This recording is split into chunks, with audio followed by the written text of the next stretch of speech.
Alright, it's finally the second anniversary of Dragalia Lost. I can't wait to celebrate with everyone at the Halidom instead of fighting the Empire again. Let me just do my rounds real quick and then it's party time. Wait, where are all the extra worm prints? And my weapon collection! I'm missing a ton of things! We need to find out who did this. Wait, there's an extra weapon here. What's this? A delivery from Shell with some refurbished ancient technology called a mana caster. Oh, and apparently Joe is giving one of them a test. Let's see if he can multitask and find out who stole all our stuff. With this new weapon, Joe is the scorching Sharpshooter. Although he changed into a lighter outfit, so he's actually a 3-star light mana caster instead of a 3-star flame bow. Joe is still looking for a little bit of thrill in his day, so it's straight into combat with this new old weapon. It looks like this model of the mana caster specializes in distance, and according to Joe, requires basically no skill to use. You don't even need to keep pulling the trigger, you just tap on it once and it launches into its own combo. I see why Joe likes it though, because it's just like the bow, in that it can't really change aim once it starts off into a shot in its combo, and this time that's the entire combo. It also seems to have a powered up single shot, but why fire off one bullet when 5 will do? At least it doesn't really require any skill to use, but even if the gun doesn't need any skill, that doesn't mean Joe isn't packing some. His first skill, Light Stream Shot, does the usual gun thing, but fires special paralysis bullets. These seem to charge from the residual energy from shooting other bullets, so make sure to keep up the attacks. Joe is also a skilled marksman and is wasting no time getting used to the mana caster. With his skyward support skill, he'll support the efforts to send his target skyward by aligning the caster's scope to hit the enemy really hard in a critical location. The mana caster is really good at taking enemies out of their overdrive state into break, because as I'm sure we'll find out as time goes on, it's pretty hard to stand when your kneecaps are full of magical bullet holes. Joe's skills are not without risk though, and just as everyone else on his team, his hands are much steadier when he's uninjured, allowing his aim to ring truer and deal more damage. But if something that looks damaging is coming his way, he can roll out of the way and take the opportunity to reload his gun. Wait, that's McCree again.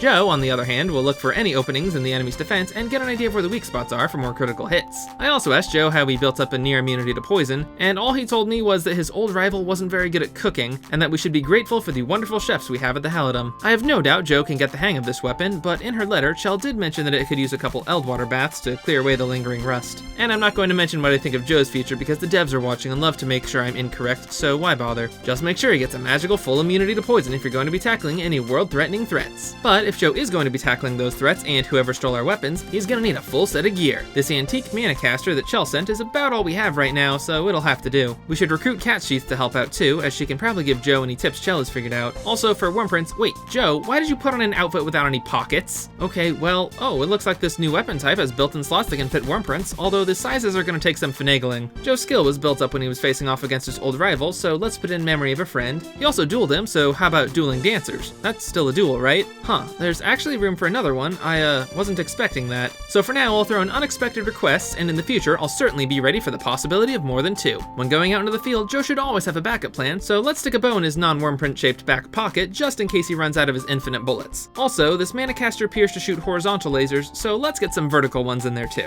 For his teammates, let's see if anyone else can help him master the caster. Mega Man seems to have a similar weapon, and Laxi seems to know about operating technology and might even be from the time period these initially operated. That's everyone I can think of, so let's send Elias along, as this no skill required weapon sounds like the perfect thing to help him grow into a useful young man. In summary, I think Joe's test was a success. He seems to have mastered pulling the trigger on this device, but with his aiming skills he really makes it something special, just as long as no one else comes along and figures out how to do it better. And he figured out what the weapons went? Great. Where? Huh?